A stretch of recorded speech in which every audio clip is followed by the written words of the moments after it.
The kitty, the kitty, the kitty, he's beaten, he's back. The kitty, the kitty, the kitty. Oh, okay.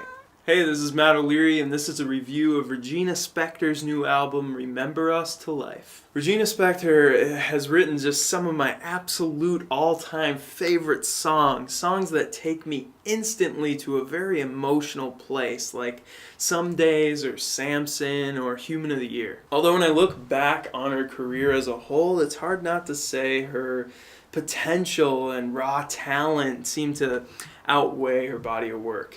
I don't really love any of her albums. Her songs always really speak for themselves, and their placement next to each other on an album has always seemed a little arbitrary. The parts always seemed greater than the whole, especially on those early albums. I actually really liked what we saw from the Cheap Seats from 2012. I thought she managed to spread out the quality a little bit more. The song Firewood and How, those two round out my top 5 Regina songs. She couldn't completely avoid all the stinkers though. I never listened to that album all the way through. All the Rowboats was cool once, but every time since then it's been completely obnoxious. Remember Us to Life does something I didn't think Regina could do.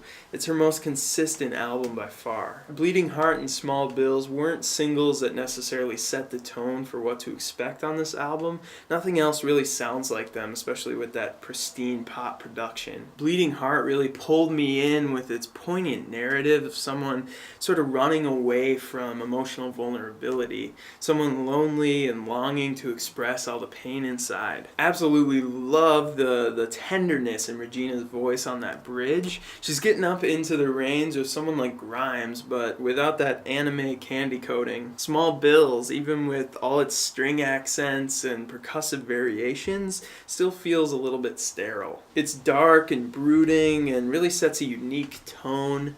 And it has radio sensibility, but almost a little bit to a fault with its predictable structure and repetition on those choruses that just calls for some breakout moment. And I mentioned Grimes before. Those la la la's are totally Grimes. And the transition from that song into Black and White doesn't really work on paper, but somehow it's pulled off.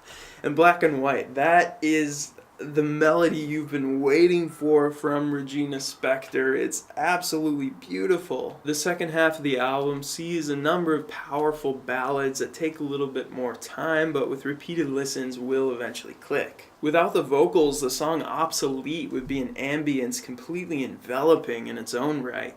Distant thunder bass thrums and rising synthetic waves add dynamics to what is the longest song on the album. And with Regina's piercing performance, this is definitely the standout for me. The way she's able to slide to notes and extend phrases without breathing, but still maintaining that power, it's extremely impressive and very difficult. This song reminds me of the track Open from Cheap Seats. There's just that little moment where you're like, wow, that voice. She hits those high notes more gracefully and emphasizes important lyrics better than ever before. And there's a scattering of those classic Regina quirks on like Coca-Cola when she says that, or like the song Older and Taller, which is really the archetypal Regina song. These quirks, they're familiar, but they don't feel stale. The Trapper and the Furrier is probably the one track I can't really get into. There's just no subtlety in those lyrics. It's just the rich get richer, the poor get poorer. I get the message.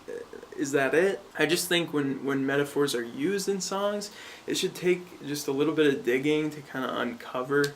And I think on Grand Hotel she totally nails it, but for some reason on this song, on the third verse, I'm just totally over it. Otherwise, Regina totally nails it on this release. She's an unbelievable vocalist and songwriter, and I don't think anyone can argue with that. Me and my wife still regularly refer to her vocal inflection and accent when she sings as something that tons and tons of female songwriters inadvertently copied since the mid-2000s. If you're not really into that somber and fun, sentimental piano ballad style. There are definitely a number of those kind of simple piano ballad tracks on this album, so you might grow a little bit tired of it, but I think Regina Spektor's left her legacy on music and only strengthens it here. Remember Us to Life's a solid 6.5 to 7 out of 10, and a definite recommendation, especially to anyone who kind of forgot about Regina or even lost faith in her. Please comment, like, share, and subscribe. Yeah, thank you so much for watching this, and see you later.